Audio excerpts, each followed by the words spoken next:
আজকে খুব গুরুত্বপূর্ণ একটি তথ্য আমি আপনাদের সামনে শেয়ার করব, যেহেতু খুব বেশি বড় ব্যাখ্যা বিশ্লেষণের সময় এখন আর নাই। সবচেয়ে বিশ্বাসযোগ্য জরিপ সামনে এসেছে। এই জরিপে অনেকটা তোলপাড়। জামাত অল্প ব্যবধানে হলেও বিএনপির চেয়ে এগিয়ে থাকবে। এই নির্বাচনে বাংলাদেশ তার প্রকৃত রাষ্ট্রনায়ককে চিনতে ভুল করবে না আশা করি। বাংলাদেশ সেই রাষ্ট্রনায়ককে চিনবে যিনি তার ক্ষমতার সীমা চিনবেন আর জাতির জন্য ইনসাফ কায়েম করবে। আপনাদের খুবই ভালো লাগবে এবং আপনারা শুনে খুশি হয়ে যাবেন। এবার মজাদার ব্যাপার যেটি, পাশার দান উল্টে যাবে, এটা প্রায় 99% কনফার্ম। আজকে যেটা ঘটেছে ভিডিওটা দেখে আমি হাসতেছিলাম, এটা আপনারা দেখলে আপনারা হাসতে হাসতে লুটিপুটি খেয়ে যাবেন। তার সাহস আছে, তার বুকে পানা আছে। আপনারা শুনে খুশি হয়ে যাবেন। এবং এখানে আমি যেটি বলছি, খোদ এমন কিছু মানুষের সাথে কথা বলেছি যারা কোন কোন আসনের একেবারে বিএনপির যিনি সেকেন্ড ম্যান, অর্থাৎ প্রার্থীর পরেই যিনি, এমন লোকের সাথেও কথা হয়েছে, তাদের নেতাকর্মীদের সাথে কথা হয়েছে। তারা কি চিন্তা ভাবনা করছে, ঢাকাতে তাদের কি অবস্থান এবং জামাত ইসলামের কি অবস্থান, এই বিষয়টি আমি আপনাদেরকে একটু বলবো। প্রথমেই আপনারা শিরোনাম দেখে হয়তো বুঝেছেন যে ঢাকাতে জামাত ইসলাম ইন, বিএনপি আউট। হ্যাঁ, এটি সত্য। কেন, সেই কেন জানার আগে চলেন একটি জরিপের কথা আমি আপনাদেরকে বলবো। সেই জরিপের কথা শুনলে আপনাদের কাছে একেবারে পানির মতো পরিষ্কার হয়ে যাবে। নির্বাচন কমিশনের সূত্র অনুযায়ী বর্তমান বাংলাদেশে মোট ভোটারের পরিমাণ 12,77,000। এই 12,77,000-এর ভিতরে 18 থেকে 39 বছরের ভোটারের সংখ্যা প্রায় 5 কোটি। একটু মনোযোগ দিয়ে শুনবেন, তাহলে হিসাব করা আপনাদের জন্য আরো সহজ হয়ে যাবে। এখানে দুইটি জরিপ এসেছে, একটা হচ্ছে সোচ্চার আর একটা হচ্ছে CRF, communication and research foundation. এই দুইটা প্রতিষ্ঠানের যে জরিপ, সর্বশেষ জরিপ কিন্তু এটা, এই জরিপে ভয়ঙ্কর তথ্য উঠে এসেছে এবং সেই তথ্যের সাথে বিএনপির যাদের সাথে আমার কথা হয়েছে তাদের কথার কি মিল আছে সেটি আমি আপনাদেরকে বলছি। আওয়ামী লীগকে যারা ভোট দিয়েছিল, এবার তারা 48% মানুষ বিএনপিকে ভোট দিতে চাচ্ছে, জামাত ইসলামকে দিতে চাচ্ছে 29% মানুষ, আর এনসিপিকে দিতে চাচ্ছে 6.5%। তাহলে এনসিপির আর জামাতের মিলে কত হলো? 35.5। আর 13% মানুষ দিতে চাচ্ছে অন্যান্য দলের। অন্যান্য দল মানে তাহলে বিএনপির তো আর অন্যান্য দল নেই, অন্যান্য দল আছে জামাতের ভিতরে, যেহেতু 11 দলীয় জোট। তাহলে এখানে কিন্তু 48.5% হয়ে গেল, বিএনপিকে পার হয়ে চলে গেল কিন্তু। আর 2% মানুষ এখনো সিদ্ধান্ত নিতে পারেনি তারা কাদেরকে ভোট দিবে। তাহলে এটা গেল সিআরএফ এর জরিপ, কাছাকাছি কিন্তু চলে গেছে, এখানে সমান সমান। এবারে মজার ব্যাপার ঘটছে যে এই নির্বাচনে 18 থেকে 33% মানুষ যারা সরাসরি জুলাই গণ অভ্যুত্থানের সাথে জড়িত, এরাই তরুণ ভোটার, এরাই এই বাংলাদেশকে নতুন বাংলাদেশ হিসেবে দেখতে চায়। এবার মজাদার ব্যাপার যেটি, ওই সিআরএফ এর জরিপ কিন্তু 5 কোটি যে ভোটার, এই 5 কোটি ভোটারের ভিতরে তারা সবচেয়ে বেশি ভোট দিতে চেয়েছে জামাত ইসলামকে। সেখানে পার্সেন্টেজটা কত? 37.4%। আর এনসিপি কে দিতে চেয়েছে 17% মানুষ। তাহলে জামাতের 37.4 আর এনসিপির 17 কত হয়? 54.4%। আর বিএনপি কে দিতে চেয়েছে মাত্র 27%। এবং এখানে সিদ্ধান্তহীনতায় রয়েছে 18% মানুষ। তাহলে কে এগিয়ে গেল? এখানে কিন্তু 11 দলীয় জোট এগিয়ে গেল। এবার সোচ্চার একটি জরিপ করেছে। সোচ্চারের এই জরিপে ঢাকা শহরে তারা কয়েকটি আসনে, ঢাকাতে তো মোট 13টি আসন, তারা জামাত ইসলাম এবং বিএনপিকে একেবারে কাছাকাছি, অর্থাৎ 39 এবং 34 পয়েন্ট সামথিং, তার মানে 3-এর কাছাকাছি ব্যবধান। এই 3%-এর কাছাকাছি যে ব্যবধান, এর ভিতরে কিন্তু কিছু মানুষ আছে যারা মুখে বলছে যে অমুককে ভোট দিব, বাস্তবে তাদেরকে দিবে না। এখানে বস্তি একটা বড় ফ্যাক্টর, এখানে বিহারি ক্যাম্প আছে, সেগুলো কিন্তু বিরাট ফ্যাক্টর। শুধুমাত্র মিরপুর 16 আসন যেটা বিএনপির আমিনুল ইসলাম এবং জামাতের আব্দুল বাতেন, এখানে 80,000 ভোট আছে বিহারিদের। এই বিহারিদের একটা ভোটও এদিক ওদিক যাবে না। এখানে বিএনপির সেই লোকের সাথে আমার যে কথা হলো, তিনি বলছেন, তিনি তো তারটাকে এগিয়ে রাখবেনই, তিনি বলছেন যে ঢাকা 17, ঢাকা 15 এবং ঢাকা 14, এই 3টা আসন এখানে জামাত ইসলাম পেয়ে যাবে। এটা কিন্তু বিএনপির ওই যে একেবারে এমপির পরের জন যিনি, তো জামাত যদি এই 3টা আসন উনি দিয়ে দিচ্ছেন, কিন্তু মাঠের বাস্তবতা আরো ভিন্ন। গতকালকের যে ভিডিওটা আমি আপনাদেরকে বলেছিলাম, ঢাকা 17, যেখানে তারেক রহমান প্রতিদ্বন্দ্বী ডক্টর খালেদুজ্জামানের সাথে, তিনি বলছিলেন মূলত ঢাকা 17, গুলশান এবং বনানী, এখানে অভিজাত শ্রেণীর লোক, এরা ভোট দিতে আসবে না কেউ। এইখানে জয় পরাজয় নির্ধারণ হবে ওখানে কোরাইল যে বস্তি আছে এই বস্তির মানুষের ভোটের মাধ্যমে এখানে জয় পরাজয় নির্ধারণ হয়ে যাবে। এরপর আমি ওই কোরাইল বস্তিতে একটু খোঁজ দিলাম, সেখানে দেখলাম যে তারেক রহমান তার মেয়ে এবং স্ত্রীকে কোরাইল বস্তির ওখানে সেখানে তারা কাজে লাগিয়েছে, সেখানে তারা ক্যাম্পেইন করছে। এখন এই ক্যাম্পেইন করতে যে তারা সেখানে কি করেছে, সেখানে হার্টের চিকিৎসা দিচ্ছে, ফ্রি হার্টের চিকিৎসা। আচ্ছা, বস্তিবাসীর কোনোদিন হার্টের রোগ হয় এটা শুনেছেন? বস্তিবাসীর হার্টের রোগ হয় না, হার্টের রোগ হয় বড় বড় লোকদের, ধনীদের। তাহলে ওখানে তো এটা হিতে বিপরীত হচ্ছে না? আমি কিছু বস্তির ছেলেপেলের সাথে কথা বলেছি, বলছে এখানে সমস্যা হচ্ছে ডায়রিয়া রোগের, এখানে সমস্যা হচ্ছে পানিবাহিত রোগের, এখানে সমস্যা হচ্ছে মশা, এই এই এই ম্যালেরিয়া জাতীয় এই জাতীয় রোগের। এখানে বস্তির, আমাদের এই বস্তির ভিতরে একটা লোকেরও হার্টের সমস্যা নাই, তাহলে এখানে হার্টের ক্যাম্পেইন করে এখানে কি কি করবে? এবং সেখানে বিএনপি আরো একটা কাজ করেছে, তাদেরকে ফ্রি ওয়াইফাই দিয়েছে। এখন এই ফ্রি ওয়াইফাই দিলে, এই ফ্রি ওয়াইফাই পেলে মানুষের এখানে কি কি কাজে লাগে? ফ্রি ওয়াইফাই আরো তো বরং মানুষ অকর্মণ্য হয়, ঘরে বসে থাকে, সারাদিন ধরে মোবাইল দেখবে, অপরাধ আরো বৃদ্ধি পাবে। ফ্রি বস্তিতে ফ্রি ওয়াইফাই হলে যা হয় আর কি।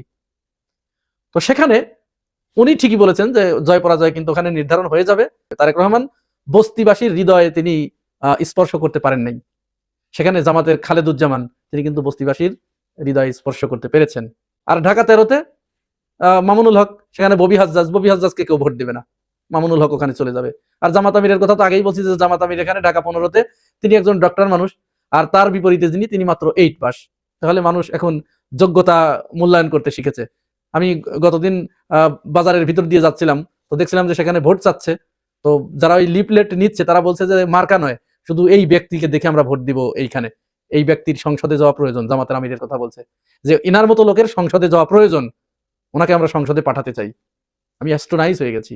আর ঢাকা 14-তে আছেন ব্যারিস্টার আরমান, তার পাশে তুলি তো সেই ওই যে মহিলাদের 4 বিয়ে, এটা মেনে নিব না আমরা, অর্থাৎ তিনি কোরআনের একটা বিধানকে সরাসরি, কোরআনের হুকুমকে অমান্য করলেন, ওই থেকে তার ফিল্ড একেবারে যাচ্ছে। তাই বিএনপিও তারা বলছে যে এখানে তুলি পারবে না, এখানে আরমান বেরিয়ে যাবে। আর ঢাকা 16-র কথা তো বললামই, ঢাকা 16-এ ওখানেও ওই যে বিহারি ক্যাম্প আছে একটা, এই বিহারিদের 80,000 ভোট আছে। তাহলে চিন্তা করুন, 80,000 ভোট যদি একদিকে চলে যায় অবস্থা কি হবে? ঢাকা 8 আসন, সেখানে মির্জা আব্বাস এবং নাসিরউদ্দিন পাটোয়ারি। এখন নাসিরউদ্দিন পাটোয়ারিকে চাচ্ছে সবাই যে এই ছেলেটাকে সংসদে পাঠাতে, কারণ এরকম ঘাড়তেরা ছেলে পেলে সংসদে না থাকলে সংসদ জমজমাট বাঁধে না, এবং সে থাকলে যারাই যদি কোনো দুর্নীতিবাজ থেকে থাকে তাদেরকে ঘাড় ধরে ঘাড় সোজা করে দেবে, ওর দরকার। সুতরাং এখানে কিন্তু পাশার দান উল্টে যাবে, এটা প্রায় 99% কনফার্ম। ঢাকা 11-তে আছেন নাহিদ ইসলাম, নাহিদ ইসলামের বিপরীতে যিনি আছেন তিনি নাহিদ ইসলামের কাছে পাত্তাও পাবেন না। আর ইশরাকের আসনটা আছে, সেখানে আব্দুল মান্নান ইশরাকের বিপরীতে। ইশরাকের সেখানে একটা জনপ্রিয়তা আছে। এখন এটাও হতে পারে, হওয়া অসম্ভব কিছু নয়, যখন জনগণ দেখবে যে সব ঢাকা পুরাই জামাত ইসলামের পক্ষে চলে যাচ্ছে, সুতরাং আমরা এখানে ইশরাককে কি করব, তাহলে কিন্তু একবারে সবাই ঝেপে পড়ে আব্দুল মান্নানকে ভোট দিয়ে দেবে। তার মানে ঢাকা 13টা আসন, ঢাকা 13 আসনের ভিতরে প্রায় 8 থেকে 9টা আসন জামাতের এখানে হয়ে যাবে। তার মানে ঢাকাতে জামাত ইন, বিএনপি আউট। আর বাংলাদেশের অন্যান্য বিভাগের কথা যদি বলি, বরিশাল বিভাগের একজনের সাথে আজকে আমার কথা হচ্ছিল, তিনি আমাকে বললেন যে উনি সারা দেশই প্রায় ঘুরে ফেলেছেন এই নির্বাচনের ভিতরে। ওনার ভাষায় আমি বলছি, উনি বলছেন যে সারা দেশে বিএনপি 70টা সিট বড়জোর পেতে পারে, 70 থেকে 75, বাকি সব 11 দলীয় জোট। তাহলে আপনারা বুঝতেই পারছেন, এখন আপনাদের যে কাজটা সেটা হচ্ছে এই ভোট কেন্দ্রটা আপনাদেরকে পাহারা দিতে হবে। নির্বাচনের দিন আপনাদের জান চলে যাবে, তবু আপনারা ভোট কেন্দ্র ছাড়বেন না। ভোট কেন্দ্র যদি আপনারা পাহারা দিয়ে রাখতে পারেন, ব্যালটে যদি কেউ হাত না দিতে পারে, তাহলে জয় নিশ্চিত। আপনারা 13 তারিখে 14 তারিখে বিজয় মিছিল করবেন এবং বাংলাদেশে একটা ইনসাফের রাজনীতি প্রতিষ্ঠিত হবে, ইনসাফের সমাজ প্রতিষ্ঠিত হবে এবং নতুন একটি বন্দোবস্ত বাংলাদেশে প্রতিষ্ঠিত হবে। পুরনো সেই ধ্যান ধারণা একেবারে ধুয়ে মুছে সাফ হয়ে যাবে। কারণ আমি বস্তিবাসীদের সাথে যখন কথা বলছি, রিকশাওয়ালাদের সাথে যখন কথা বলেছি, তারা এই কথা একেবারে পরিষ্কার করে বুঝতে পেরেছে বিএনপি এবং আওয়ামী লীগ এই দুই দল একই। আওয়ামী লীগ দুর্নীতি করেছে, চাঁদাবাজি করেছে, বিএনপি আসলে কি চাঁদাবাজি বন্ধ হবে? বরং আমরা এই যে ময়লা ফেলি না বাসায়, ঢাকা শহরে বাসা বাড়িতে, আওয়ামী লীগের আমলে আমরা এই ময়লার বিল দিতাম 120 টাকা, অনলি 120 টাকা মাসে। যেদিন 5 তারিখে আওয়ামী লীগ পালিয়ে গেছে, 6 তারিখ থেকে তাদেরকে এখন 150 টাকা করে দিতে হয়। আসার সাথে সাথে মানে বেড়ে গেছে। এরকম প্রত্যেক জায়গায়, আগে যেখানে 100 টাকা নিত সেখানে এখন 150 টাকা নেওয়া হচ্ছে। তার মানে আওয়ামী লীগের চেয়ে আরো বেশি চাঁদাবাজি হবে, এটি মানুষ বুঝতে পেরেছে। তো মানুষ আপাতত এই চাঁদা থেকে পরিত্রাণ পেতে চায়, যার কারণে তারা সিদ্ধান্ত অলরেডি নিয়ে ফেলেছে, তারা ভোট হলে ভোট কেন্দ্রে গিয়ে তারা সঠিক জায়গায় ভোট দেবে। আপনাদের দায়িত্ব হচ্ছে এই ভোট কেন্দ্র পাহারা দিয়ে গোনা পর্যন্ত নিজেদের জীবন জান বাজি রাখবেন। আর আপনারা যখন এইভাবে একেবারে মরিয়া হয়ে রাস্তায় দাঁড়িয়ে যাবেন, ভোট কেন্দ্রে দাঁড়িয়ে যাবেন, তখন ওই 2-4 জন সন্ত্রাসী অস্ত্রের ভয় দেখিয়ে তারা কিছুই করতে পারবে না, তারাই বরং পালিয়ে যাবে। সবচেয়ে বিশ্বাসযোগ্য জরিপ সামনে এসেছে। এই জরিপে অনেকটা তোলপাড়। জামাত অল্প ব্যবধান হলেও বিএনপির চেয়ে এগিয়ে থাকবে। আমি যে কথাটা বরাবরই বলে আসছি, যে আমাদের প্রেডিকশন, আমরা তো নির্বাচন নিয়ে কাজ করি, রাজনীতি নিয়ে কাজ করি, আমাদের কাছে ডেটা আছে, বিভিন্ন সার্ভে অর্গানাইজেশনের সাথে জড়িত। আর সবচেয়ে বড় সার্ভে আমি নিজেই, আপনিও আপনার চোখের সামনে যা দেখেন ওইটাই সার্ভে। একাডেমিক সার্ভে, ম্যাথোডোলজিক্যাল সার্ভে, এগুলোতে লিমিটেশন থাকে, কিন্তু আপনি যা দেখি এতে লিমিটেশন থাকে না। তাতে দর্শক, আমি বেশ আগে থেকে বলে আসছি, আগামী নির্বাচনে ফলাফল এমন একটা ফলাফল হবে যাতে কেউ এককভাবে সংখ্যাগরিষ্ঠতা পাবে না। একটা ঝুলন্ত পার্লামেন্ট হবে, ঐক্যমতের জাতীয় সরকার করতে বাধ্য হবে বিএনপি জামাত। একটা ব্যতিক্রমী কিছু হবে এবং সবাই মিলেমিশে খাওয়া, সবাই মিলেমিশে থাকার মতো একটা পরিস্থিতি তৈরি হয়। কিন্তু এমন না যে সমান সমান হবে, কাছাকাছি। যেমন বাংলাদেশে সরকার গঠন করার ম্যাজিক ফিগার হচ্ছে 151 বিএনপি জামাত কেউ পাবে না। এখন পর্যন্ত যে প্রেডিকশন সেটাই মনে হচ্ছে। তবে বিএনপি বা জামাত দুই দল একে অপরের চাইতে এগিয়ে থাকার তো বিষয়টা আছে, যে অল্প সংখ্যাগরিষ্ঠ পাক বা না পাক সরকার গঠন তো হবে, এখানে স্বতন্ত্র বা অন্যান্য যারা আছে তার কাদেরকে সমর্থন দেয় এটা। তো এতেও দেখা যায় যে শেষ পর্যন্ত সরকার জামাতেই গঠন করবে এবং বিএনপিও অনেক কিছু পাবে। তবে অল্প ব্যবধানেও জামাত এগিয়ে থাকলে প্রধানমন্ত্রী পদটা তো জামাতই পাওয়ার কথা। তা পরিস্থিতি সেদিকে যাচ্ছে। দর্শক, আইআইএলডির জরিপ, এটা হচ্ছে সবচেয়ে বিশ্বাসযোগ্য জরিপ আমার মতে, আমার অবজারভেশনের আলোকে সত্যের সবচেয়ে কাছাকাছি। জামাত পাবে 105 আসন, বিএনপি পাবে 101 আসন। এটা হচ্ছে তাদের জরিপের ফাইন্ডিংস। এর মানে 4 আসনে জামাত এগিয়ে থাকবে, কিন্তু কেউই কিন্তু সেই ম্যাজিক ফিগার পাবে না। ফলে ঝুলন্ত একটা বিষয়ের মধ্যে দিয়ে আগামী নির্বাচন যাবে। আর কোন কোন গবেষণায় জামাত বিএনপির ভোট একদম 0.5% বেশি পার্থক্য। এখন 0.5% বেশি, যেমন সাপোজ বিএনপির ভোট 0.5% বেশি, কিন্তু জামাত তাতে 4টা সিট বেশি পেতে পারে। কারণ বাংলাদেশে তো আর পিআর সিস্টেম না, এফপিটিপি সিস্টেম। তো এই সিস্টেমে ভোট কম হলেও সিট বেশি হতে পারে। তা মোটের উপরে জামাত কিছুটা হলেও এগিয়ে থাকবে, পরিস্থিতি দেখে সেটাই মনে হচ্ছে। এবং আগামী নির্বাচনের যে ফলাফল যেটা হতে পারে, সেখানে মির্জা আব্বাস, মির্জা ফখরুল, সালাউদ্দিন আহমেদ থেকে শুরু করে অতি বৃদ্ধ নেতারা বেশিরভাগই পরাজিত হবেন। বিএনপির তরুণরা অনেকে জিতবে, কিন্তু বৃদ্ধরা যেতে পারবে না। তো সম্ভবত বৃদ্ধদের রাজনীতির অবসান এই নির্বাচনকে কেন্দ্র করে হচ্ছে। এই যে বুইরাদের দল বিএনপি, এটা থাকবে না। যেমন মির্জা ফখরুল এবার পরাজিত হবেন, পরাজিত হলে কিন্তু ফখরুলকে চলে যেতে হবে। ফখরুল নিজেই বলেছেন এটা তার শেষ নির্বাচন। এমনকি পরাজিত হওয়ার পর তিনি পার্টির সেক্রেটারি জেনারেল বা এগুলো আর থাকবেন না, হয়তো এখানেই মির্জা ফখরুলের ক্যারিয়ারের ইতি ঘটবে। তো এরকম অবিশ্বাস্য ফলাফল আমরা দেখতে পাচ্ছি। তো দর্শক, ত্রয়োদশ জাতীয় সংসদ নির্বাচন সামনে রেখে প্রকাশিত প্রাক নির্বাচনী জরিপে বড় চমক। জরিপ অনুযায়ী জামাত ও বিএনপি নেতৃত্বাধীন জোটের মধ্যে হাড্ডাহাড্ডি লড়াই আবাস মিলছে। হ্যাঁ, বাস্তবে বিপুল ভোটে জামাত এগিয়ে, এটা অনেক ক্ষেত্রে বা কিছু কিছু জায়গায় যেটা আমরা বলি, কিন্তু ওভারঅল যেহেতু বৃহত্তর বরিশাল, ফরিদপুর, গোপালগঞ্জ এইসব জায়গায় জামাতের শর্টকামিংস রয়েছে, মাদারীপুর এইসব জায়গায় আবার বিএনপি এগিয়ে, কিন্তু অন্য সব জায়গায় আবার জামাত এগিয়ে। এই সব মিলিয়ে আবার জামাতের যে জোট, এই জোটের শরিকদের অনেককে জিতিয়ে আনা খুব কঠিন। এবি পার্টির, এনসিপির অনেককে জিতিয়ে আনা খুব কঠিন। এনসিপির কেউ জিতবে, কিন্তু অনেককে জিতিয়ে আনা কঠিন, যেখানে জামাত থাকলে জিততে পারতো। তো এগুলো জামাতের দুর্বলতা। আবার বিএনপিতে অনেক বিদ্রোহী প্রার্থী, এটা তাদের দুর্বলতা। তো সব মিলিয়ে বিপুল ভোটে জেতা কারো পক্ষে সম্ভব হবে না। অল্প ব্যবধানে জামাত জিতবে, খুব কাছাকাছি থাকবে। আসন্ন ত্রয়োদশ জাতীয় সংসদ নির্বাচনে জামাত নেতৃত্বাধীন 105 আর বিএনপি নেতৃত্বাধীন জোট 101 আসনে জয় পাবে। এখানে ভিবিনুর জিততে পারবে না, ভিবিনুর রাশেদ একটাও জিততে পারবে না। এই জন্য গণঅধিকার পরিষদেরও সমাপ্তি। যারা গণঅধিকার পরিষদ করেন তাদের জন্য বলছি, 12 তারিখের আগে জামাতে যোগ দেন। আনুষ্ঠানিকভাবে যোগ দেওয়ার পরিবেশ না পেলেও আপনি ফেসবুক স্ট্যাটাস দিয়ে জামাতে যোগ দেন। একটা স্ট্যাটাস দিয়ে রাখেন যে আমি জামাতকে ভোট দিব, কাজে লাগবে। যেমন বিনিয়ামিন মোল্লা ছাত্র অধিকার পরিষদের সভাপতি ছিলেন, এখন আছেন কিনা জানি না। তিনি কিন্তু জামাত প্রার্থীকে সমর্থন দিয়ে নির্বাচন থেকে সরে দাঁড়িয়েছেন, তিনি কিন্তু বিএনপি প্রার্থীকে সমর্থন দেননি। এভাবে আর গণঅধিকার পরিষদের লোকাল নেতারা অনেকেই জামাতে যোগ দিয়েছে।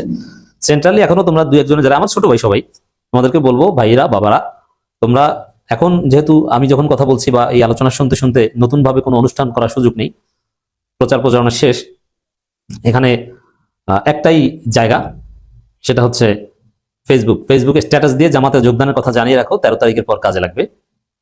আর গণঅধিকার পরিষদ বলতে কিছু থাকবে না, এদের অফিস ভাড়া দেওয়ার মতো টাকাও থাকবে না, কারণ গণঅধিকার পরিষদ ভিপি নূর নিজে ডিজলভ করে দিয়েছে রাশেদকে সিস্টেম করে ধানের শীষে পাঠানোর মাধ্যমে। আর যদি জিততে না পারে তাহলে আর কিছু থাকবে না, আর জিততে পারলে একটা অস্তিত্ব থাকবে, জিততে পারবে না, দুইজনে একজনও জিততে পারবে না। রাজধানীর পুরোনো পল্টন ফোর্টস hotel International Institute of Law and Diplomacy নামের একটি সংস্থা এই প্রাক নির্বাচনী জনমত জরিপ প্রকাশ করে। দেখেন, কোনো বিশ্বাসযোগ্য জরিপে এখন ইনকিলাবের মতো থার্ড ক্লাস আওয়ামী লীগের লোটাস কামালের পত্রিকায় শুধু বিএনপিকে আগে এগিয়ে রাখে, এছাড়া কোনো ম্যাথোডোলজিক্যাল কোনো জরিপে বিএনপি এগিয়ে থাকে না। সব সমীকরণে, সব হিসাব নিকাশে, সমস্ত জরিপে জামাত জোটে গিয়ে।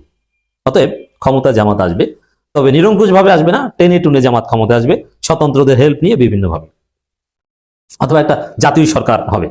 আর সেই জাতীয় সরকার হলো জামাত অল্প 2% 3% হলো বিএনপির চেয়ে এগিয়ে থাকবে।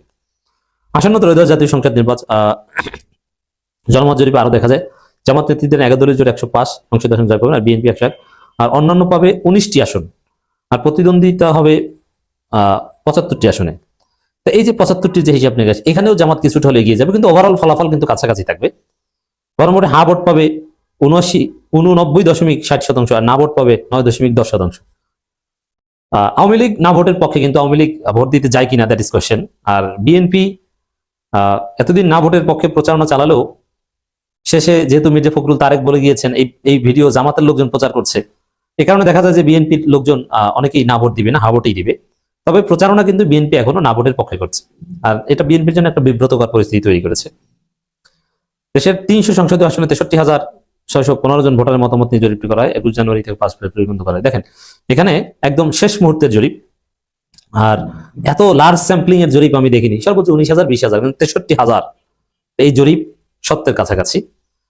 অতএব নির্বাচনে অনেকটা অবিশ্বাস্য ফলাফল হতে যাচ্ছে, অল্প ব্যবধানে জামাত জোট জিততে যাচ্ছে।